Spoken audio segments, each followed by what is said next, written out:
ရိသတ်ကြီးအားလုံးပဲမင်္ဂလာပါရှင်။ကျမတို့ရဲ့ PT Audiobook Channel လေးကနေပြန်လည်ပြီးတော့မှကြိုဆိုလိုက်ရပါတယ်နော်။ကျမတို့ Channel လေးအားဆိုရင်တော့ပရိသတ်တွေဗဟုသုတရစေမဲ့ဝတ္ထုလေးတွေကိုတင်ဆက်ပေးနေတာမို့လို့ Channel လေးကို Like and Subscribe လုပ်ထားပေးဖို့ပရိသတ်ကြီးအားလုံးကိုတောင်းဆိုချင်ပါတယ်နော်။ဒီနေ့မှာတော့စာရေးဆရာမကြီးခင်နှင်းယူရေးသားထားတဲ့ရကြပြီဝတ္ထုရဲ့အပိုင်း9လေးကိုဆက်လက်တင်ဆက်ပေးသားမှာပဲဖြစ်ပါရရှင်။အဆုံးထိလိုက်ပါခန်းစားနားဆင်မိကြပါအောင်ရှင်။ရှယ်လီမမစကားပြောနေတယ်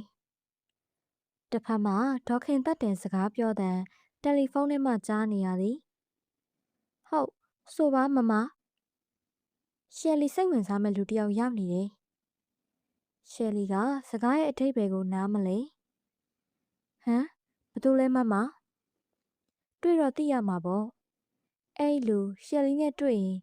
ရှယ်လီသိချင်တာတွေမေးနိုင်တာပေါ့။သူကပဲရစ်ကကုန်တယ်ပါပဲ။ဖက်ရှင်ကုမ္ပဏီတစ်ခုကလေမမဒီလိုစီစဉ်ထားတယ်တခြားလူတွေလည်းမဖိတ်ဘူးရှယ်လီပဲဖိတ်မယ်မမယောက်ျားဦးဖေမြင့်နဲ့မမရဲ့ဆိုတော့ဒီလူနဲ့ဆို၄ယောက် informal ပေါ့တန်ကြီးတမန်ကြီးလို့စကားပြောမနေရဘူးပေါ့ပေါ့ပါပါပဲကိုဆွေးနွေးချင်တာဆွေးနွေးနိုင်နေလာမယ်စနေနေ့ညနေ9နာရီလောက်မမတို့အိမ်လာခဲ့ပါညစာကျွေးမယ်ဟုတ်ကဲ့လာမယ်မမရှယ်လီသည်တခါကမမဒေါခင်တက်တင်နဲ့ဆွေးနွေးခဲ့ဘူးသည်ပဲရစ်သည်ဖက်ရှင်ပြပွဲတွေခေတ်စားသောနေရာဖြစ်သည်အကယ်၍မြန်မာချိတ်လုံကြီးပိုးတယ်တွေကိုပဲပဲရစ်မှာဖက်ရှင်ပြပွဲလုပ်နိုင်လေချိတ်ပိုးတယ်တွေအနောက်နိုင်ငံဈေးကွက်မှာဝင်ရောက်နိုင်မည်သူ့မှာစာနာတာရှိသည်တိုးချဲ့ဖို့ငွေရင်းလည်းမရှိအဆက်အသွယ်ကလည်းမရှိပေဥဖိုးငိမ့်ကုမ္ပဏီကလန်ဒန်သွား၍ကုန်သွယ်လေ့လာစဉ်သူခမလိုက်သွားခြင်းလိုက်တာယခုတွေ့ရမိသူကဘသူလဲမသိပါဘူးသူစိတ်ဝင်စားသောအကြောင်းနှင့်ဆက်နွယ်ရတာမမကဖိတ်ခေါ်ခြင်းဖြစ်မည်စနေနေ့ညနေကျတော့မမီကိုခွင့်တောင်းကဟန်အေးနှင့်သူမမတို့အိမ်6မိုင်ခွဲကိုထွက်လာခဲ့သည်ဒေါခင်သက်တင်အိမ်ရောက်တော့ဟန်အေးကိုပြန်လွှတ်လိုက်ခါဒေါခင်သက်တင်ကိုပြန်ပို့ခိုင်းမည်ဟုမှားလိုက်သည်မြက်ခင်းပေါ်မှာကျိန်ကလထိုင်၄လုံးချထားသည်ည9နာရီလောက်မှမှောင်စပြိုးနေပေမဲ့သူတို့ထိုင်နေသောမြက်ခင်းပေါ်မှာအလင်းရောင်ရှိသည်ယူဇနာယုံနှင့်စီစဝါပန်းယုံများမှာရောင်စုံမီးလုံးလေးများထွန်းထား၍သူတို့နေရာတွင်မီးရောင်များဖြာကျနေသည်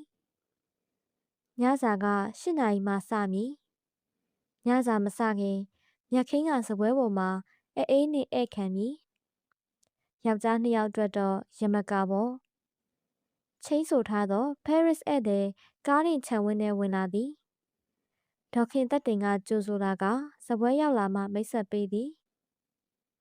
ဒါကကျမမိတ်ဆွေဒေါ်မြကြဖြူကျွန်တော်နာမည်ကမွန်စီယာမီရှယ်ပါကျွန်တော်ဖက်ရှင်ကုမ္ပဏီက Eve Saint Lawrence ကုမ္ပဏီပါတွေ့ရတာဝမ်းသာပါတယ်ရှယ်လီကလည်းလက်ဆွဲနှုတ်ဆက်ခါဝမ်းသာကြောင်းပြောပြသည်ပြီးတော့မှဒေါခင်သက်တင်ကသူ့ခင်ပွန်းဦးဖေမြင့်ကမိတ်ဆက်ပေးကစပွဲမှာထိုင်ပြကြသည်စကားပြောရင်ဒေါခင်သက်တင်ကထိုညထမင်းစပွဲမှာမေရင်ဆွေရင်များတွေ့ဆုံပွဲလို့သူကြွေးခြင်းဖြစ်၍ဘာမှဒလေထုံးစံဟန်ပန်နေမရှိပါကြောင်းပြောပြသည်မွန်စီယာမီရှယ်သည်နှာရယ်မြင့်မြင့်မှာအလေကအနှဲငယ်မိုးနေသောအာရီတိုကရက်တစ်မင်းမျိုးမင်းတွေမှာပါတတ်သောနှာရယ်မျိုးရှိသည်မျက်လုံးညိုညိုနှင့်မျက်နှာသွဲ့သွဲစပင်ကအညိုရောင်အရက်ကတော့မြင့်သည်ပြုံးရှင်ဖော်ရသောဆက်ဆံမှုကကုံတယ်ကောင်းတစ်ယောက်ပီတာပါပေသည်ရောင်စုံဖြာကျနေသောမီးရောင်အောက်တွင်ရှယ်လီသည်နိုင်လွန်အင်ကြီးအဖြူလက်ရှိနှင့်ချိတ်လုံကြီးအနက်ခံမော်တွင်ငွေကြီးချိတ်ထားသောနှစ်ယောင်ချိတ်လုံကြီးကိုဝတ်ထားသည်လဲတိုင်းဖြူသွဲ့သွဲ့အောက်မှသူ့ဖက်ရှင်ပလဲသွဲကရစ်ခွေလျက်ပလဲနုရောင်မျက်နှာကဝင်းပါနေသည်စရုံးကိုလည်းမြမဆန်ဆန်ထုံးဖွဲ့ထားသည်မွန်စီယာမီရှယ်သည်ရှယ်လီကိုခိတ္တမြငေးကြည့်ပြီးမျက်စိလွှဲလိုက်သည်ပြီးတော့မှသူစကားဆက်သည်ဥဖိုးငိမ့်ကုမ္ပဏီကမိသားစုလန်ဒန်လာတော့ကျွန်တော်ကလည်းလန်ဒန်မှာရှိနေရတဲ့မြန်မာလူမျိုးကိုစိတ်ဝင်စားသွားတာသူတို့တွေ့တော့ကသူ့သမီးထင်တယ်ပြင်ဆင်ထားတာအခုဒေါ်မြကြပြူတို့ဝတ်ထားသလိုမဟုတ်ဘူးမ င်းသမီးအဝတ်စားလို့ဆိုပါတယ်။ပေါ့ပေါ့ပါပါရင်းနှီးနှီးစကားပြောရအောင်။ကျမနာမည်ကရှယ်လီပါ။ရှယ်လီကဒေါ်မြကြပြီဟူ၍ထစ်အဲမိရှယ်ခေါ်သည်ကိုအာနာဟန်နှင်းပြောလိုက်သည်။ဒေါခင်သက်တင်ကဝင်ရောက်ပြောလာသည်။ဟုတ်ကဲ့အဲ့ဒီအဝတ်စားမျိုးကိုလုံကြီးကဗလာထမိန်ခေါ်ပါတယ်။အင်ကြီးကထိုင်မသိမ်းအင်ကြီးလို့ခေါ်ပါတယ်။ကျမတို့မြန်မာဘရင်များရှိစဉ်ကနန်းတော်မှာမိဖုရားတွေဘရင်သမီးတော်အပြိုတော်တွေရံရီတော်တွေကအဲ့လိုဝတ်ကြပါတယ်။အခုခေတ်မှာလေမင်္ဂလာဆောင်သူတို့သမီးနဲ့နားတာပွဲတွေမှာအမျိုးသမီးတွေဗလာထမိန်နဲ့ထိုင်မသိမ်းအင်ကြီးကိုဝတ်ဆင်ကြပါတယ်။များသောအားဖြင့်အချိတ်စင်ကိုဗလာထမိန်ချုပ်ကြပါတယ်။အပြင်အရက်သူတွေကတော့ကျမတို့လိုပဲဝတ်ပါတယ်။ကျွန်တော်တရေချာချာလိလာမိတယ်။မြန်မာအမျိုးသမီးဝတ်တဲ့ဝတ်ဆောင်ဟာနန်းတွင်းဝတ်ဆောင်ရောအခုခေတ်ဝတ်ဆောင်မှာကိုလုံးလှကိုပေါ်စေတယ်။ဟုတ်ပါတယ်။ရှယ်လီကဖြေလိုက်သည်။ကျွန်တော်လာရောက်နေတဲ့အတော်တွင်ကုံတယ်လောကကိုလေ့လာကြည့်တော့မြန်မာအမျိုးသမီးတွေဟာကုံတယ်ရေးမှာအတော်များများဦးစီးလောက်ကင်နေကြတယ်။ဟုတ်ပါတယ်မော်စီယာ။ကျမမိတ်ဆွေဒီကရှယ်လီခေါ်ဒေါ်မြကြပြူဆိုလေမြကြပြူဆိုတဲ့ကုမ္ပဏီဖွင့်ပြီးသူကိုယ်တိုင်ဦးစီးနေတာပါ။ဒေါခင်သက်တင်ပြောလိုက်တော့တအံ့တော်နှင့်ရှယ်လီကိုမိရှယ်ကလှမ်းကြည့်သည်။အချိန်အားရရင်စကော့စီအနောက်ဘက်တန်းမှာရှယ်လီရဲ့မြကြပြူကုမ္ပဏီရှိပါတယ်။လာကြည့်ဖို့ကျမဖိတ်ခေါ်ပါတယ်။ကျေးဇူးတင်ပါတယ်။ကျွန်တော်လာချင်ပါတယ်။ကြိုပြီးလဲပြောပါမယ်။ကျမရောင်းတဲ့ကုမ္ပဏီကနိုင်ငံခြားအထည်တွေလည်းရှိပါတယ်။မြန်မာရက်ပိုးချိတ်ထမိန်ရခိုင်ချိတ်တွေနဲ့ကြောက်မြင့်ရတနာတွေပါ။ကျွန်တော်ကဖက်ရှင်ကုမ္ပဏီကဆိုတော့အထည်ဒီဇိုင်းတွေကိုစိတ်ဝင်စားတယ်။ရှယ်လီမှာသူ့ရဲ့ကွက်ထဲဝင်လာပြီးဝမ်းသာသည်။မိုစီယာကျမတို့ဆိုင်လာခဲ့ပါ။ကျမဆန္ဒကမြန်မာချိတ်ထမိန်တွေကိုနိုင်ငံခြားသူတွေဝတ်တဲ့ blouse တို့စကတ်တို့ပုံစံနဲ့ဖက်ရှင်ပြပွဲတွေမှာဝတ်ပြရင်နိုင်ငံခြားသားတွေများစိတ်ဝင်စားမလားလို့စမ်းကြည့်ချင်နေ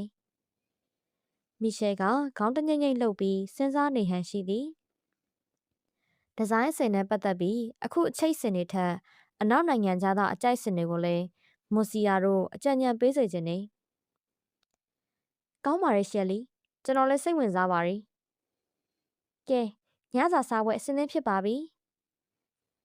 ဒေါခင်သက်တင်ဖိတ်ခေါ်လိုက်၍အားလုံးနေရာမှထကအိမ်ထဲဝင်လာခဲ့သည်ထမင်းစားပွဲမှာဒေါခင်သက်တင်ကမြန်မာထမင်းဟင်းများနှင့်မီရှယ်ကိုမိတ်ဆက်ပေးသည်ကော့စ်နဲ့အနောက်တိုင်းလိုစီစဉ်မထားဘူးမီရှယ်မြန်မာလိုပဲထမင်းဟင်းအားလုံးဇပွဲမှာချကျွေးမယ်ပြီးတော့မီရှယ်တို့အဆက်မစားနိုင်လို့မြန်မာဟင်းမင်မဲအဆက်လျှော့ထည့်ထားပါတယ်ဒေါခင်သက်တင်ကပြောပြသည်အိမ်ပေါ်များကပကံများတဲ့ထမင်းထည့်ပေးသည်ဟင်းချိုပကံလုံးများကိုတော့တယောက်တစ်လုံးစီတီးတန့်ထည့်ပေးသည်ကောင်းပါရဲ့ခမညာမြမဓလေ့ကိုကျွန်တော်သိရတာပေါ့တဲခိုတဲ့ဟိုတယ်တွေကအနောက်တိုင်းလိုကျွေးတော့မြမအစားစာရောစားပုံဟန်ကိုရောကျွန်တော်တို့မလေးလာရဘူးအခုဒေါခင်သက်တင်ကိုတိတ်ကျေးဇူးတင်ပါတယ်တကယ်လို့များမိုစီယာမီရှယ်အချိန်ရမယ်ဆိုရင်ရှယ်လီကလည်းဖိတ်ခေါ်ခြင်းပါတယ်နေ့လယ်စာပေါ့ကျမတို့မြန်မာမိုဟင်းကကျွေးခြင်းပါတယ်ရှယ်လီကဖိတ်ခေါ်ခြင်းကြောင့်စကားဆလိုက်သည်ဝမ်းသာလိုက်တာခမည်းဖိတ်ခေါ်တာကိုကျွန်တော်လက်ခံနိုင်လိမ့်မယ်ထင်ပါတယ်အားလက်ချိန်ကိုကြည့်လိုက်ပါဦးမေဂျပန်ကိုခရီးဆက်ထွက်ရပါဦးမေမြန်မာအမျိုးသမီးတွေဟာအင်္ဂလိပ်စကားကိုအတော်လဲလဲဝဲဝဲပြောတတ်တာပဲ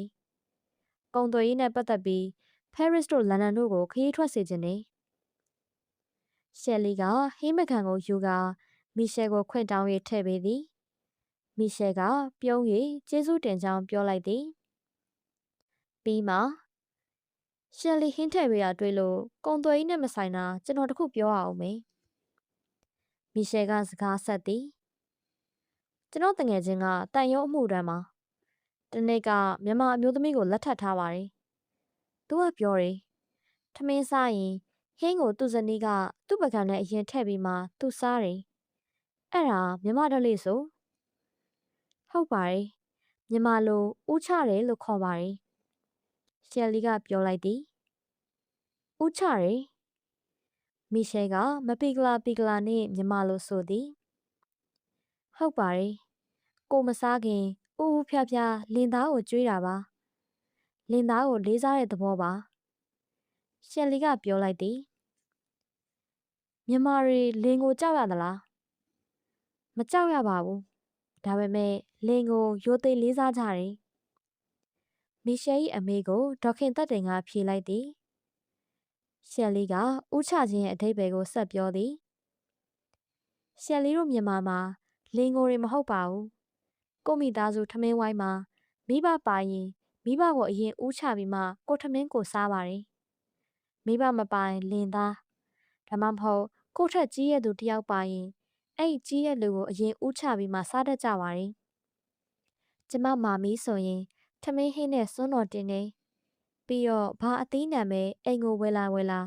ဖျားကိုဦးချစွန်းတော်တင်ပြီးမှအိမ်သားတွေစားရတယ်တဲချစ်စရာကောင်းတဲ့ဓလေ့ထုံးစံပဲဗျာမီရှယ်ကလှိုက်လိုက်လဲလဲချီးကျူးလိုက်သည်ထမင်းကိုဆက်စားရင်ပေါင်းထုတ်ကိုအတော်သဘောကျပုံရသည်ထမင်းနည်းနည်းစားကငါးပေါင်းထုတ်ကိုတစ်ခုပြီးတစ်ခုစားသည်ငဖဲတော့ဘူးသီးဟင်းချိုအသီးရွက်ကြုံကြက်သားစီပြန်ဟင်းများဖြစ်သည်အနောက်နိုင်ငံသားတွေစီသိမ့်မကြိုက်ဘူးဆိုလို့ကျွန်တော်မိမကကြက်သားစီပြန်တစ်ခုပဲစီများများထည့်တယ်ဥဖေမြင့်ကထမင်းစားရင်မီရှယ်ကိုပြောလိုက်သည်မီရှယ်ကပြုံး၍ဥဖေမြင့်ဒေါခင်သက်တင်ကိုရတာတိတ်ကန်ကောင်းတာပဲကျွန်တော်လည်းကန်ကောင်းချင်ပါတယ်ဟုပြောလိုက်၍အားလုံးဝိုင်းရီကြတော့သည်မီရှယ်ကဆက်ပြောသည်ကျွန်တော်ဆိုလိုတာကကျွန်တော်ကလူပြိုပါကျွန်တော်တယောက်တည်းပဲနေပါတယ်သူ့ဘဝကိုတပိုင်းတစဖော်ပြလိုက်သည်ကုံသွယ်ရေးမှာရောအိမ်ရင်းမှုမှာရောကျွမ်းကျင်တဲ့အိမ်ရှင်မရထားတော့ဥဖေမြင့်ကန်ကောင်းတယ်လို့ဆိုလိုတာပါကျွန်တော်လည်းဒီလိုမိန်းမမျိုးရချင်တာပေါ့မြန်မာမိန်းမတွေကယောက်ျားတွေထက်အလုပ်လုပ်သလားဒီလိုရှိပါတယ်ဥဖေမြင့်ကဝင်ပြောလိုက်သည်အိမ်အောင်တစ်ခုမှာမြန်မာအမျိုးသားတွေဟာအိမ်အောင်ဦးစီးအနေနဲ့အစိုးရဝန်ထမ်းဖြစ်ဖြစ်ကုန်သည်မှာဖြစ်ဖြစ်ဝင်ရောက်ထမ်းဆောင်ကြရပါတယ်ကျွန်တော်ဆိုအသက်60အထိအစိုးရအမှုထမ်းမှာအဲ့ဒီချိန်မှာဒေါခင်သက်တင်ဟာအိမ်ရှင်မကောင်းတယောက်ပေါ့အခုကျွန်တော်အနားယူပင်စင်ရတော့သူကကုံသွယ်ရေးဘက်ဝင်ပြီးတစ်ဖက်ကစီးပွားရှာရတာပါမြန်မာလူမျိုးတွေအိမ်ထောင်ရေးကပါရမီဖြည့်ဘက်သဘောရှိပါတယ်တဦးနဲ့တဦးတစ်ဖက်သက်လွှမ်းမိုးမှုတွေမရှိကြပါဘူးပါရမီဖြည့်ဘက်ဆိုတာဘာကိုဆိုလိုတာလဲမီရှယ်ကနားမလည်၍ဥဖေမြင့်ကရှေလျားစွာရှင်းလင်းပြောပြသည်မီရှယ်ဘယ်နားလည်မလဲပါရမီဆိုတာပါဠိစကားတန်တရားတစ်ဖက်ကံနိဗ္ဗာန်သို့ရောက်အောင်ကျင့်ကြံအားထုတ်ရသောမြတ်သောအကျင့်လို့အဓိပ္ပာယ်ရတယ်ဗုဒ္ဓဘာသာဝင်တွေအနေနဲ့ရှေ့ဘဝနောက်ဘဝဆိုတာယုံကြည်ကြတယ်ဒီလိုဘဝတွေမှာကျင့်လည်ရတာကိုတန်တရားလို့ခေါ်တယ်တန်တရားအဆုံးမှာနိဗ္ဗာန်ရှိတယ်နိဗ္ဗာန်ကိုရောက်ရင်ဘဝကပြန်မဖြစ်တော့ဘူးဗုဒ္ဓဘာသာဝင်တွေလက်ထပ်ရင်ဒီတဘဝရဲ့အတွက်ဆုမတောင်းကြဘူးဘဝဆက်ဆက်နိဗ္ဗာန်ရောက်သည့်အထိပေါင်းရပါစေလို့ဆုတောင်းကြတယ်နိဗ္ဗာန်မရမီကျင့်လည်ခဲ့ရတဲ့ဘဝတွေမှာဒုက္ခတွေ့သမျှလက်တွဲရင်ဆိုင်ပြီးနိဗ္ဗာန်ရောက်အောင်အားထုတ်ရတဲ့ဒါနသီလအစရှိတဲ့အကျင့်တွေကိုကျင့်ကြံကြတဲ့ဇနီးမောင်နှံကိုပါရမီဖြည့်ဘက်လို့ခေါ်ပါတယ်မီရှယ်ကစိတ်ဝင်စားနားထောင်ရင်ဟုတ်ကဲ့ကျွန်တော်သဘောပေါက်ပါတယ်ဟုဆိုပြီးမှဒါပေမဲ့ကျွန်တော်ထင်တယ်ဇနီးမောင်နှံတိုင်းဟာဆူတောင်းတိုင်းမပြည့်ကြပါဘူးဥဖေမြင့်လိုကံကောင်းသူတွေတော့ပါရမီဖြည့်ဘက်ဇနီးကောင်းရမှာပေါ့ဥဖေမြင့်ကရည်ရင်းနဲ့ဟုတ်ပါတယ်တချို့တွေဆူတောင်းမပြည့်ပါဘူးဟုပြောလိုက်သည်ကျွန်တော်တို့ခရစ်ယာန်များလည်းလက်ထပ်တဲ့အခါဖုံးကြီးရှိမှဇနီးမောင်နှံနှစ်ယောက်အိုနာကျိုးကန်တေတဲ့အထိတစ္ဆာရှိပါမယ်လို့ဂတိတစ္ဆာပြုကြတာပါပဲဒါပေမဲ့တချို့ကြတော့မအိုမနာခင်အလှတော်မပြတ်သေးဘူးလက်ထပ်ထားတဲ့သူရှိပေမဲ့လည်းနောက်တစ်ယောက်နဲ့အိမ်တော်ရေးဖောက်ပြန်ကြတာရှိရပဲမြန်မာမှာလည်းလင်းကွာမယားကွာတချို့ရှိကြပေမဲ့ဘာသာရေးအရရော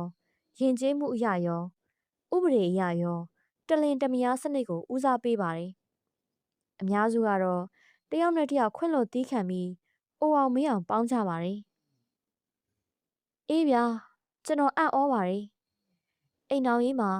တစ်ဖက်သက်မဟာဖိုဝါဒနဲ့လင်သားတွေကကြီးစိုးနေတဲ့အိန္ဒိယပြည်နဲ့တရုတ်ပြည်အကြားမှာရှိတဲ့မြန်မာရဲ့ဇနီးမောင်နှံဆက်ဆံရေးဒလိထုံးစံဟာ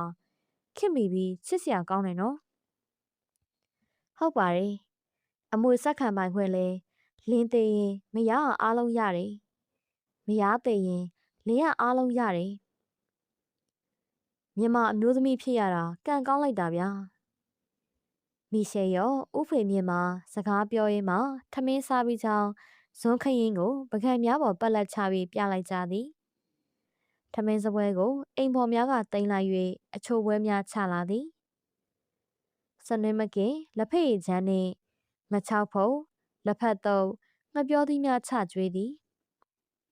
ရှယ်လီကပကံများအလယ်မှာလက်ဖက်စုံတပုံစီပုံကဇွန်းငယ်တက်၍မီရှယ်လက်ထဲထည့်ပေးသည်ကျေးဇူးတင်ပါတယ်ပြောကမီရှယ်ကမြည်ဆန်းစားကြည့်သည်လက်ဖက်ကတော့မြမရွရဒလေးစားစာအစ်စ်ပဲရှေးခေတ်ကရောအခုခေတ်ရောလူဒန်းစားမရွေးကြိုက်ကြတယ်မြမဘရင်တွေလည်းသုံးဆောင်နေနန်းတော်ထဲမှာလေရွှေချထားတဲ့လက်ဖက်အုပ်ဟာတော်ဝင်ပစ္စည်းပါပဲပြီးတော့မြမဘရင်လက်ထက်ကလွတ်တော်မှာအမှုအခင်းအဆုံးဖြတ်ပေးပြီးရင်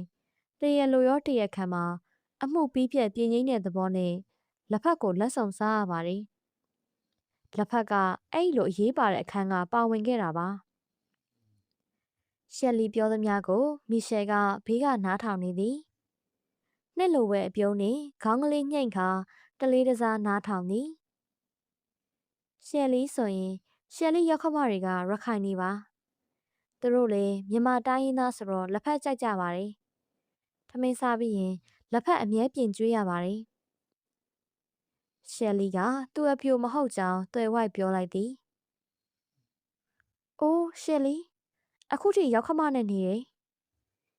မီရှယ်ကတအံ့တော်မေးလိုက်သည်ကျမမှာသားတစ်ယောက်သမီးတစ်ယောက်ရှိရင်သားကစေးကြောင်းသားပါသမီးကတက္ကသိုလ်ရောက်နေပြီကျမရောက်ခမတွေကသူ့မြေးတွေကိုချစ်တော့အတူတူနေကြပါတယ်ကျွန်တော်မှာတော့အဲလစ်နဲ့အံ့ဘွယ်တိုင်းပြည်စာအုပ်ဖတ်ရတယ်လို့ပဲဒီတိုင်းပြည်ရဲ့ဒလိအဆန်းကိုတွေ့ရပြန်ပြီသားကိုတက္ကသိုလ်ထိမိဘကတာဝန်ယူတယ်အဖိုးတွေအဖွားတွေနဲ့လည်းတစီတစ်လုံးနဲ့ရှိကြတယ်ရောက်ခမနဲ့လည်းချွေးမအတူနေကြတယ်ကျွန်တော်တို့စီမှာတော့18နှစ်သားကလည်းအတူမနေလို့တော့ဘူးကို့ကျမကိုဖန်တီးကြတာပဲအိမ်အောင်ကြပြီဆိုရင်တီးတန့်ခွဲနေကြတာများတယ်မီရှယ်တို့ဒလေးကလည်းတနည်းကောင်းပါတယ်ကျမတို့မြန်မာမှာတော့ဝတ္တရားဆိုပြီးထိုဒလေးထုံးစံကသင်ကြားထားပါတယ်သားသမီးကိုပညာပြည့်စုံအောင်မိဘကပညာသင်ပေးရမယ်အချိန်တန်ရင်မိဘကပဲသားသမီးကိုလက်ထပ်ပေးစားရမယ်ဒါဟာမိဘဝတ္တရားပါပဲသားသမီးတွေကလည်းမိအိုဖအိုကိုပြန်လဲလှုပ်ကြွေးပြုစုရမယ်ဆိုတာသားသမီးဝတ္တရားလို့ပြဋ္ဌာန်းထားပါတယ်မီရှယ်ကခေါင်းငိမ်နားထောင်ရမှာရှယ်လီဆိုတဲ့နာမည်ကတော့အင်္ဂလိပ်နာမည်နော်ဟုမေးလိုက်သည်ဟုတ်ပါတယ်ကျမတို့ငငယ်ကလွတ်လပ်ရေးမရသေးပါဘူး10တန်းအထိကျမပြင်ဦးမင်ကခရစ်ယာန်သာသနာပြုကျောင်းတွေမှာနေလာခဲ့ရတော့အင်္ဂလိပ်နာမည်တွေယူရပါတယ်ရှယ်လီတို့မာမီကရှယ်လီကိုပေးထားတဲ့မြန်မာနာမည်ကမြကြဖြူပါအတိတ်ဘယ်ကဘာလဲဗျမြဆိုတာ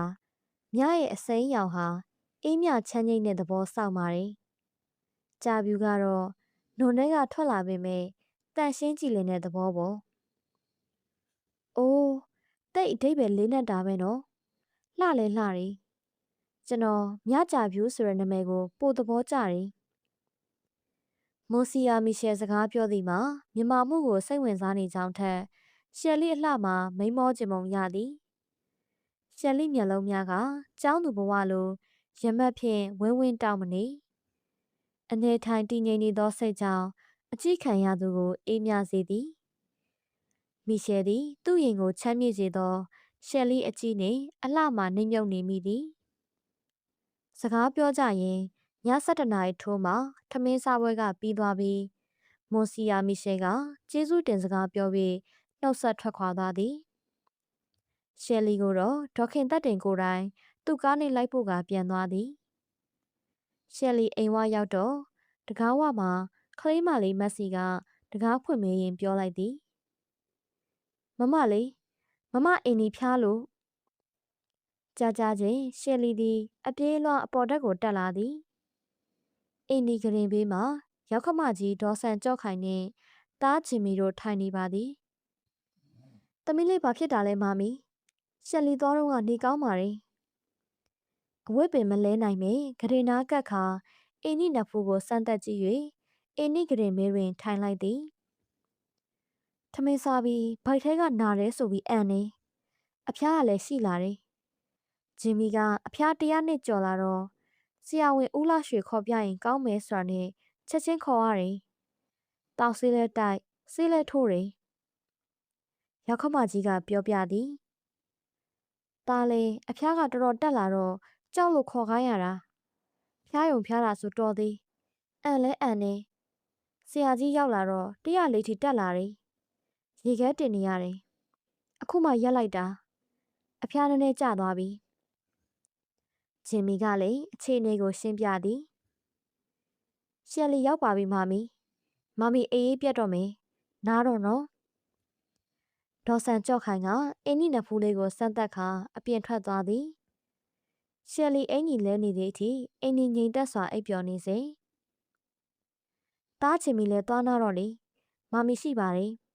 ။ရှယ်လီသည်ဂရင်နာပြန်ထိုင်လိုက်သည်။မမီရဲ့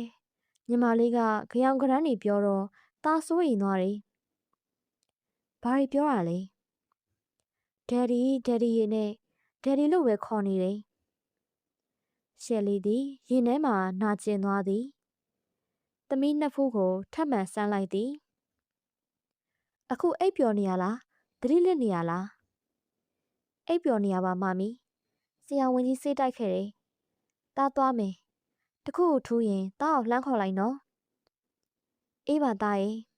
။ဂျင်မီကအခန်းအပြင်ထွက်သွားသည်။အင်းနီမျက်နှာကိုရှယ်လီကြည့်ရင်သူအလိုလိုဝမ်းနေလာသည်။သူ့သမီးလေးသည်ရင်ထဲမှအဖိတ်ကိုတန်းတသောဝေဒနာကိုဖျားသောအခါမှဖွင့်လှစ်တော်သည်။ဟုတ်မှာပေါ့လေ။သူတို့ဒယ်ဒီကိုသူတို့လွမ်းရှာမှာပေါ့။တွေ့ချင်မှာပေါ့။သူဘလို့ပဲပြုစုအဖိုးအဖွားတွေဘလို့ပဲရှိသူတို့ဖခင်သည်တကယ်တော့သူတို့ရဲ့အလိုလားဆုံးသူတို့တန်းတအားကိုးသူဖြစ်မှာပေါ့သူတညလုံးမအိပ်4 နာရီကြာအဖျားတိုင်းသည်တာမိုမီတာကိုပါစက်ထဲထည့်ခံနေမှာပဲအင်းနီသည်လူးလို့ရမှဒယ်ဒီဟူ၍ညီးတွားရင်တန်းတသံကိုရှယ်လီကြားရသည်သူမျက်ရည်တွေဝဲလာတော့သည်သမီးအဖျားတိုင်းရအောင်မမီအနားမှာရှိတယ်အိမ်နီပါဇက်ကလေးကိုဟာတော့မှသူစိတ်အေးသည်အိမ်နီတတိရလာပြီမနက်မိုးလင်းကန်ဒီမှာအဖျား100ထိကျသွားသည်အိမ်နီကပြန်လဲအိပ်ပျော်သွားသည်မမီသားအိမ်နီအနားမှာစောင့်နေမယ်ဖွားကကော်ဖီစင်းတောက်ပါတဲ့ဂျင်မီရောက်လာ၍ရှယ်လီအောက်ကိုဆင်းလာခဲ့သည်ထမင်းစားပွဲမှာမမီတယောက်တည်းထိုင်နေသည်ဒယ်ဒီဘဲကိုများသွားပါလေစပွဲဘေးမှာထိုင်လိုက်ရင်ကော်ဖီခရားကိုလှမ်းယူလိုက်သည်မမီဒယ်ဒီရောအစောကြီးကပဲရွှေတကုံဖျားထွက်သွားတယ်သူ့မြည်အတွက်ရရချေမလို့တဲ့ညကရုတ်တရက်ဆိုတော့အန်လဲအန်နေအဖျားကလည်းတက်တော့မမီကိုလည်းလန့်သွားတယ်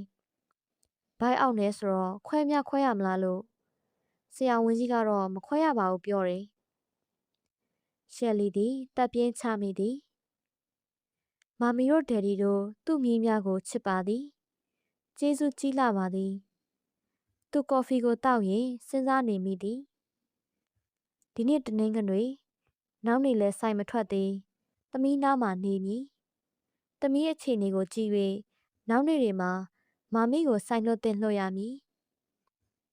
သမီးကိုမမီတခုပြောချင်လို့ ရှယ်လီကိုမှကြက်သိမ်းထသလိုဖြစ်သွားသည်တခါမှရောက်ခမမာမီသည်သူ့ကိုသမီးလို့မခေါ်ဒီတခါပဲသမီးဟုခေါ်သံကြား၍သူကြည်နူးနေမိသည်သမီးအလုပ်ကိစ္စနဲ့ပတ်သက်ပြီးဧည့်ခံပွဲတွေညစာစားပွဲတွေတက်တာတော့မှန်ပါတယ်ဒါပေမဲ့ညကညစ်နက်လိုက်တာရှယ်လီသည်ဘာမှပြန်မပြောမာမီဘာကိုဆိုလိုသည်ကိုနားဆွင့်နေသည်ညင်ကအင်းနီကလည်းဒက်ဒီနဲ့သူ့ဒက်ဒီကိုသတိရတယ်ထင်နေကြောင်ကရမ်းညီးတာတော့သူ့ဒက်ဒီကိုပဲခေါ်နေတယ်မာမီတနာလိုက်တာကွယ်သူ့ကိုငေါငန်းစုပူကျိမ်းမောင်းတယ်မပါပဲပြောရင်းမာမီမျက်နှာကတကယ်ပဲညှိုးကျနေသည်ရှယ်လီနှလုံးသားမှာလည်းဖြစ်ညစ်ခံထားသလိုနာကျင်လာပါတော့သည်ဒီကလေးနှစ်ယောက်ဟာမာမီထင်တာထက်လိမ့်ပါတယ်တခြားမြည်တွေသူတို့မိဘနဲ့အတူနေရတော့မာမီလည်းတန်ရောစင်တိတ်မထားဘူးသူတို့နှစ်ယောက်ကိုတော့လင်းရွှေအောင်မရှိသေးတော့မာမီတို့မှတန်ရောစင်ပိုးရတယ်ရှယ်လီသတိထားမိလားလင်းအင်္ဂလန်ကိုထွက်သွားပြီးကလေးကရှယ်လီရဲ့သားသမီးတွေလင်းကြောင့်မင်းကိုမမေးဘူးမို့လားဟုတ်တယ်မာမီရှယ်လီလည်းအံ့ဩနေတာဂျင်မီကမှတခါမေးသေးတယ်စာမရေးဘူးလားတဲ့အင်နီကလုံးဝမမေးဘူးရှယ်လီကသူ့ကလေးတွေသဘောကိုနားမလည်နိုင်သောကိစ္စသူပင်အံ့ဩယူရသည်ဘာကြောင့်ဒီကလေးတွေသူတို့ဒယ်ရီအကြောင်းမမေးပါလိမ့်ဟုသူခဏခဏတွေးမိသည်တကယ်တော့သူတို့မောင်နှမမာမီတို့စီလာလေတိုင်းသူတို့အဖေကြောင့်မေးလိုက်ကြတာရှယ်လီအံ့အားသင့်သွားသည်သူ့အဖိုးကသူ့မြီးတွေကိုပြောထားတယ်သားတို့မာမီဟာငွေကြေးရှာဖွေရတာနဲ့အလုပ်များတယ်မာမီစိတ်ချမ်းသာစေချင်ရင်မင်းတို့ဒယ်ဒီနဲ့ပတ်သက်ပြီးမာမီကိုဘာစကားတစ်လုံးမှမမေးရဘူးလို့သူတို့အဖိုးကမှားထားလို့ရှယ်လီကိုသူတို့ဒယ်ဒီအကြောင်းမမေးတာရှယ်လီသည်မျက်ရည်တွေဝိုင်းလာသည်သူ့ရောက်ခမများသည်သူထင်သလိုမဟုတ်ပေသူ့အပေါ်အင်မတန်ငဲ့ညာကြသည်အင်းနီကိုမထုံတတ်သေးလို့ထင်ရပေမယ့်သူကလာရင်မာမီအနာကပ်ပြီးသူ့အဖေကြောင့်လာပြီးမေးတယ်ဘယ်တော့ပြန်လာမလဲသမီးစာရေးချင်တယ်နဲ့မာမီတို့လည်းတယ်မာနဲ့အကြောင်းကလွဲလို့အားလုံးပြောပြပါတယ်တယ်မာနဲ့အကြောင်းမမေတို့သိတယ်ရှယ်လီကဖြက်ခနဲမေးရင်မျက်ရည်တွေကျလာတယ်မာမီရဲ့မောင်ထွန်းလာအောင်စီကသတင်းစုံမာမီတို့ကြားတာပေါ့အစိုးရအထောက်ပံ့နဲ့သူမလုံလောက်ဘူးမာမီတို့ဝတ္တရားရှိတဲ့အတိုင်းသူပါရဂူဘွဲရအောင်အစအဆုံးထောက်ပံ့ပါတယ်စွန်စီစေးုံရောက်မှသူတို့ကိုထောက်ပံ့တာရပ်ဆိုင်းလိုက်တယ်ဒေါ်ဆန်ကြောက်ခိုင်စကားကြတော့ရှယ်လီသည်ရှရင်မှပြန်ပြောလိုက်သည်ရှယ်လီရင်ထဲမှာလင်းရင်ကြောင့်မမေးရလို့မာမီတို့ကိုမမေးတာမပြောတာပါလင်းအင်္ဂလန်ကိုထွက်သွားတဲ့နေ့မှာပဲတန်ဝကိုလက်ထပ်သွားတယ်ဆိုတာရှယ်လီသိထားတာကြာပါပြီကလေးတွေကိုရှယ်လီအသိမပေးပါဘူးသူတို့ဒယ်ဒီကိုအထင်သေးမှဆိုလို့မာမီတို့လည်းထွန်းလှအောင်ပြောပြမှသိရတာတို့များအားလုံးရင်ထဲမှာမျိုးသိပ်ပြီးအိမ်တွေဆယ်နေရတာပါကလေးတွေရိမ့်မိသည်ဖြစ်စေမရိမ့်မိသည်ဖြစ်စေမာမီတို့ပါဇက်ကဖွင့်မပြောရအောင်ထိမ့်သိမ့်ခဲ့ပါတယ်ဒေါ်ဆန်ကြော့ခိုင်သည်ရင်ထဲမှာတင်းကျပ်နေသလိုဆက်လှုပ်ရှားနေသလိုဖြစ်ရမှာတစုံတရာပြောဖို့ဆက်လက်အားယူနေပြန်သည်သမီးကကုံသေးဆိုတော့လူပေါင်းစုံဆက်ဆံနေရတာလူမျိုးပေါင်းစုံအလွှာပေါင်းစုံပဲ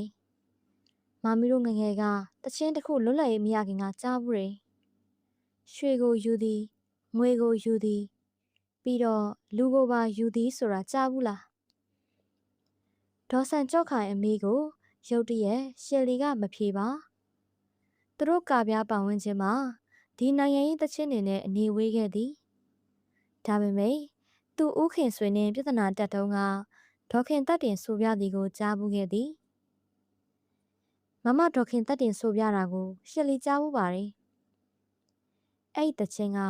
လယ်သမားတွေကိုအဓိကပြောတာအင်္ဂလိပ်တွေဟာမြန်မာပြည်ကိုသိမ်းပြီးအိန္ဒိယတောင်ပိုင်းကချစ်တီးတွေကိုငွေထုတ်ငွေရင်းနဲ့မြန်မာပြည်ခေါ်လာတယ် အထူးသဖြင့်လေယာပေါ်တဲ့အောက်မြန်မာပြည်မှာမြမလယ်သမားတွေကိုငွေထုတ်ချီးတယ်။မြန်မာတွေကလည်းလွယ်လွယ်ချီးပြီးလယ်တွေချက်ထွင်လုပ်ကြတယ်။စာမတက်တဲ့လယ်သမားများကတော့ငွေချေးစာချုပ်မှာလက်မှတ်အစားကြက်ချေကတ်တွေခတ်ပြီးချုပ်ရတယ်။စပားပေါ်ပြီးဆိုစပားနဲ့ချင်းငွေပြန်ဆက်ကြတယ်။ချစ်တီးတွေကတင်းတောင်းမမှန်ပဲတင်းအကြီးကြီးတွေနဲ့စပားတွေချင်ပြီးတင်းကြတယ်။တချို့လယ်သမားတွေဆိုဝမ်းစာစပားတောင်မကြံအောင်အသိမ်းခံရတယ်။ဒီတော့နောက်နှစ်တွေအတွက်ကြွေးထက်ယူနေကြွေးတန်တရားလဲပြီးနောက်ဆုံးမဆက်နိုင်တော့ပဲလဲမြေသိမ်းခံရတယ်။လဲအသိမ်းမခံနိုင်တဲ့လူရဲ့သမီးတွေကိုချစ်ကြီးသိမ်းတာခံရတယ်။စာချုပ်စာတမ်းဆိုတာစာမတက်တဲ့လယ်သမားအဖို့ချစ်တီးလို့သမျှခံရတာပဲ။ဒိုးစီကစပားဆိုတာရွှေငွေတွေပေါ့။ရွှေကိုယူသည်ငွေကိုယူသည်ပြီးတော့လူကိုပါယူသည်လို့မျိုးချစ်စိတ်ရှိတဲ့လူတွေကတချင်းဆက်ဆိုပြီးလယ်သမားတွေဘဝဖော်ထုတ်ခဲ့တာဒေါ်ဆန်ကြော့ခိုင်ကခိတ္တနားလိုက်သည်မမီရှစ်ရှစ်ဝဲဝဲစကားခံလာရတာကအဲ့ချိန်ကမိဘလယ်သမားတွေစာမတက်ပေမတက်တွေမအူမလဲမို့လို့ကိုသမီးနုနုထွတ်ထွတ်ချစ်တီးသိမ်းတာခံရတာအခုသမီးလုံနေတဲ့ကုံသွဲကြီးလောကမှာမြမအမျိုးသမီးတွေစာတက်ပေတက်ခေပညာတတ်တွေပဲဒါပေမဲ့မမီသိရသလောက်အခုလိုင်စင်ခေတ်မှာငွေရင်းရလိုတာကတကြောင်ဆက်ဆံရေးမှာထိမ့်ထိမ့်သိမ့်သိမ့်မရှိရနဲ့နိုင်ငံခြားသားကုန်သည်တွေခြေတော်တင်ခံရတယ်မိန်းကလေးတော်တော်များများအငယ်ဘဝရောက်သွားကြတာပျက်စီးကြရတာအတော်များတယ်လို့မမီသိရတယ်ရှယ်လီသည်ဒေါ်ဆန်ကြော့ခါ၏ရှည်လျားလာသောမိန်ကွန်းကြီးအဆုံးသတ်မှာဘာကိုဆိုလိုသည်ကိုနားလည်လိုက်ပါသည်သမီးကအခုကုန်သည်နိုင်ငံခြားသားပေါင်းစုံနဲ့လည်းဆက်ဆံရတယ်အစိုးရဌာနဘဏ်တွေနဲ့လည်းဆက်ဆံရပြီလေသမီးလုပ်ငန်းမှာကျွမ်းကျင်အောင်မြင်တယ်လို့မမီယူဆပါတယ်ဒါပေမဲ့သမီးကငယ်သေးတယ်ရုပ်ရည်ကချောတယ်ဆက်ဆံရေးလည်းကောင်းတော့အစအရာရာနိုင်ငံခြားသားရောမြန်မာအမျိုးသားတွေနဲ့ရောဆက်ဆံရေးမှာသတိထားစေခြင်းနဲ့မမီပြောချင်တာကအဖိုးအဖွားစကားနားထောင်ပြီးဂျင်မီနဲ့အင်နီဟာသူတို့အဖေအကြောင်းရှယ်လီကိုတလုံးမှဖွင့်ရမမေးခဲ့ဘူး။သားနဲ့သမီးတို့ဟာအလိုက်တိစွာနဲ့သူတို့ဘက်ကမျိုးသိပ်ခဲ့တယ်။ရှယ်လီဘက်ကမမီစကားမဆက်သေးပဲရပ်ထား၍ရှယ်လီကဖြက်ခနဲမမီကိုလှမ်းကြည့်လိုက်သည်။သားတို့သမီးတို့စိတ်ထိခိုက်မဲ့အလုပ်ဆိုရင်စင်ကျင်စေခြင်းနဲ့မမီကဒါပဲပြောသည်ဘလို့မမီဘာကိုဆိုလိုတာလဲရှယ်လီကသားသမီးတွေကိုစိတ်ထိခိုက်အောင်လုပ်နေမိလို့လားရှယ်လီကအလန့်တကြားမေးလိုက်သည်ကြိုတင်သတိပေးရတာပါရှယ်လီရှယ်လီအရွယ်ရှယ်လီခုံနဲ့နောက်အိမ်အောင်ပြုတ်နိုင်မဲ့အခွင့်အရေးရှိပါတယ်ဒါပေမဲ့နောက်အိမ်အောင်ပြုတ်မယ်လို့ကြံစီတိုင်းအလိုက်သိတတ်တဲ့သားသမီးနှစ်ယောက်ချောင်းကိုထည့်စဉ်းစားပါဂျင်မီလည်းနောက်3နှစ်ဆိုရင်ဆရာဝန်ဖြစ်တော့မှာအင်းဒီဒီဂရီရလာတော့တမျိုးပေါ့အခုအချိန်မှာတော့ကလေးတွေပညာသင်စေစိတ်နှောက်ယှက်မဖြစ်စေချင်ဘူးရှယ်လီမှာဒီလိုစိတ်မျိုးမရှိဘူးလို့လည်းပြောမထားနဲ့အရွယ်ရှိတဲ့မိန်းမတစ်ယောက်ဟာလက်ထက်ချင်စိတ်အချိန်ချင်းတစ်ခါခါမှပေါ်လာတတ်တယ်မမီဒါပဲပြောချင်တယ်အင်းဒီကိုသွားကြည့်လိုက်အောင်မေမာရသွန်မိန်ကွန်းကြီးပြောသွားကမမီထသွားတော့ရှယ်လီစပွဲမှာတယောက်တည်းကြံရိတ်ခဲ့သည်လှုပ်တာမလှုပ်ချင်းမမီရှိမှသူထိုင်နေတော့ကကြလာသောမျက်ရည်တွေကခန်းချောက်သွားပြီသူ့သားသူ့သမီးများသူ့အပေါ်အလိုက်သိတတ်စွာနေတတ်သည်ကိုပဲကျေးဇူးတင်မိပါသည်ဘလို့များလှုပ်ရည်သူတို့ဖခင်နဲ့သူတို့နီးစပ်အောင်လှုပ်ပေးရပါမမီကသူတို့သားနဲ့နီးစပ်ရေးကိုတလုံးမှပြောမသွားသူ့ကိုသာကြိုတင်သတိပေးသွားသည်မမီသတိပေးရလဲမလုံးငယ်ရွယ်လှပသောတခုလက်မိန်းမတစ်ယောက်ဖို့ဖြစ်နိုင်ခြေတွေအများကြီးရှိသည်မဟုတ်ပါလားအနေရတွေများလာသည်မှာတော့မှန်သည်ဒါပေမဲ့ရောက်ခမကြီးရဲ့စကလုံးများသည်တိမ်မွေ့ပါတော့လေသူ့အပေါ်မှာအထင်သေးသောအယူအဆကို နောက်ွယ်မှာသူသိမ့်စွာဖုံးဖိထားသည်သူသည်အန်နီယေကိုကြိုတင်ကာကွယ်သူတစ်ယောက်ပါဟန်အေးကိုတော့ညင်ရချိန်နှစ်ယောက်တည်းပြန်ရန်မတော်စိတ်မချ၍ပြန်လှုပ်ပြီး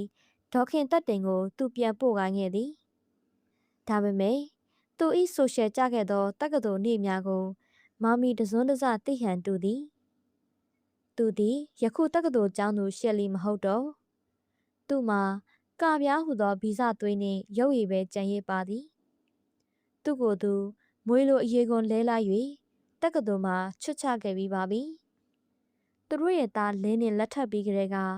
လင်းချေရင်မှာဝစ်ဆင်း၍သူသည်အိမ်အောင်ရှင်မတစ်ယောက်ဖြင့်လင်းစိတ်ကြိုက်စည်ရင်ကိုက်အင်းကိုက်လင်းပေးသမျှငွေကြေးနှင့်စိတ်ဆက်စွာတောင်းဆွဲလာခဲ့သူသားတို့သမီးတို့ရလာသည့်နောက်ပိုင်းမှာလည်းမိခင်ကောင်းတစ်ယောက်ပိတအောင်အိုးမကွာအိမ်မကွာနေလာသူတစ်ယောက်ထိုစဉ်ကကြော်ပဝင်းချင်မှာတချို့ခေတ်စားသောဖဲဝိုင်းနေမှာပင်ပါခဲ့သောမိန်းမတစ်ယောက်မဟုတ်ခဲ့သည်ကိုမာမီကိုသိစေချင်ပါသည်သူဘာမှပြန်မပြောတော့ပါသူတို့အုပ်ထိန်မှုအောက်မှာသူရှိနေသေးသည်မဟုတ်ပါလားနောက်နေ့မှာဆိုင်ကိုမသွားကြော်မင်းဝင်နေပင်လွှဲထားသည်အင်းဤအဖျားကဖြစ်စရလို့တိတ်မတက်ပေမဲ့တရားမှတန်းနေတယ်ဆရာဝန်ကြီးကမှန်မှန်လာကြည့်၍ရေပဲတိုက်ရန်ညွှန်ကြားသည်အင်းဤအပားမှရှယ်လီမခွာသမီးကငကိုကပျော့ပျော့မှုသို့ယခုလိုဖျားလိုက်တော့အတော့ကိုပျော့ခွေနွမ်းနယ်နေသည်သူအင်းဤကိုရေဘတ်တိုက်ခေါင်းဖိပေးကအဝတ်လဲပေးလိုက်သည်နနက်စာကြက်စွပ်ပြုတ်တိုက်ပြီးဆေးတိုက်ခါတိတ်ထားလိုက်သည်နေ့လယ်မှာဒေါခင်တက်တင်စီကဖုန်းလာသည်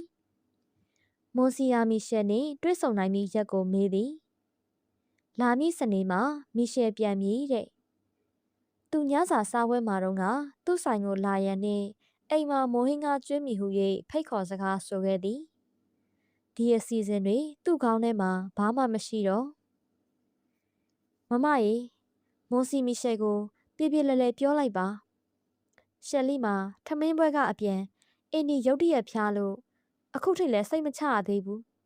အနားကနေတော့မခွာရသေးဘူးမီရှယ်နဲ့ရှယ်လီတွေ့နိုင်တော့မယ်မထင်ဘူးနော်မမရေတောင်းပန်ပေးပါသူဖုန်းချလိုက်သည်ကုံသွဲရေးကိစ္စအတွက်တော့မီရှယ်နဲ့တွေ့ဖို့လိုအပ်သည်ဒါပေမဲ့သမီးကနေမကောင်းတာတဲ့ကြောင့်မာမီသူ့အပေါ်ပြောစကားတွေကတန်တရားဝေဟန်ရှိသည်ဒါကြောင့်မီရှယ်နဲ့တွေ့ဆုံမှုကိုလည်းသူမစီစဉ်ချင်တော့ပါချိတ်လုံကြီးတစ်ထည်ကိုပါကေးချင်းလှလှလေးထုတ်ခါတောင်းပန်စားနှင့်အတူမီရှယ်ထံဒေါခင်တက်တင်ထံမှတဆင်ပို့လိုက်သည်မာမီကသူ့ကိုယ်စားဆိုင်ကိုသွားပေးသည်အင်းနီယောဂတိုက်ပွဲဆန်ဆန်ဖြစ်နေပြီဆရာဝန်ကြီးကအစာကျွေးမလောပါယခုတော့အင်းနီအခြေအနေကစိတ်ချသွားရပြီဒါပေမဲ့အစာကိုပျော့ပျော့သတိထားကျွေးနေရဆဲဖြစ်သည်တနေ့နေ့လေဒေါခင်တက်တင်အင်းနီကိုသတင်းမေးရန်ရောက်လာသည်အင်းနီကိုရှယ်လီကိုတိုင်ပူတင်းကျွေးနေသည်အင်းနီကပြော၍နှုတ်ဆက်နိုင်ပြီဖြစ်သောကြောင့်ရှယ်လီရောဒေါခင်တက်တင်မှဝမ်းသာသွားသည်ပူတင်းစားပြီးတော့အင်းနီကအိပ်ရန်ပြင်သည်အင်းနီခဏအိပ်လိုက်အောင်မေစေးတောက်လိုက်အောင်သမီးမက်ကြီးကိုသမီးအနားမှာထားခဲ့မေအန်နီဒေါခင်တက်တင်ကိုမာမီတခုကိုကျွေးလိုက်အောင်မေရှယ်လီကအင်းနီကိုစေးတိုက်ပြီးတိတ်လိုက်သည်နေပါစီရှယ်လီရဲ့သမီးအင်းနီစားချင်တာကိုဖုန်းဆက်လိုက်အန်နီပို့ပေးမေကျေးဇူးပါအန်ဒီအင်းနီကပြောကအိပ်ယာပေါ်လှဲလိုက်သည်ရှယ်လီသည်အင်းနီကိုပေါ်ဆောင်းလန်းချုံမိခဲ့၍မက်ကြီးကိုအနားထားရိတ်ခါအောက်ထပ်ဆင်းလာကြသည်မမဘာစားမလဲလက်ဖက်တုံးနဲ့ရင်သွေးချမ်းလှုပ်ခမ်းလိုက်မေဘာဖြစ်ဖြစ်ပါကွယ်မမကစကားပဲပြောချင်တာပါသူတို့နှစ်ယောက်ဧကန်းထဲဝင်ထိုင်လိုက်သည်ရှယ်လီကမက်စီကိုလက်ဖက်တုံးနဲ့ရင်သွေးချမ်းလှုပ်ခိုင်းလိုက်သည်မမကလည်းအလုပ်များ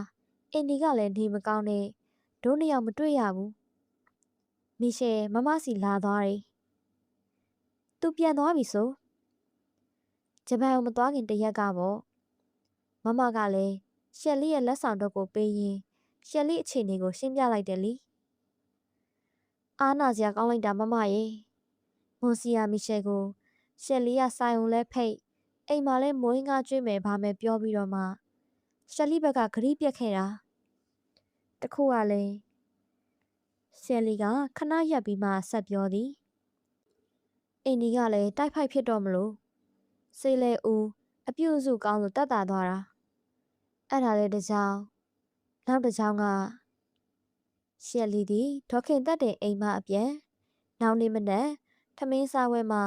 ရောက်ခမကြီးဒေါ်ဆန်ကြော့ခိုင်ပြောပြသမျှအားလုံးဒေါခင်တက်တင်ကိုပြန်ပြောပြလိုက်သည်သူ့ရင်ထဲအဲ့လိုတန်တရားဝင်နေချိန်ရှယ်လီကမီရှယ်ကိုဖိတ်ခေါ်ကျွေးမွေးရင်းရင်းနှီးနှီးဆက်ဆံလိုက်ရင်မမီစိတ်ထဲအထင်လွဲစရာဖြစ်မှာဆိုလို့ရှယ်လီမီရှယ်ကိုမဖိတ်တော့တာဒေါခင်တက်တင်သည်လက်ကအိတ်ထဲမှစာရစာကိုထုတ်ခါရှယ်လီလက်ထဲထည့်ပေးလိုက်သည်မီရှယ်ကပေးသွားတာရှယ်လီသူစကားပြောပုံကြည့်ရတာမင်းကိုအတော်စိတ်ဝင်စားပုံရတယ်မင်းရဲ့အကြောင်းနေမေးတယ်ယောက်ျားနဲ့ကွဲနေတဲ့အကြောင်းကိုကလည်းပြောမိတယ်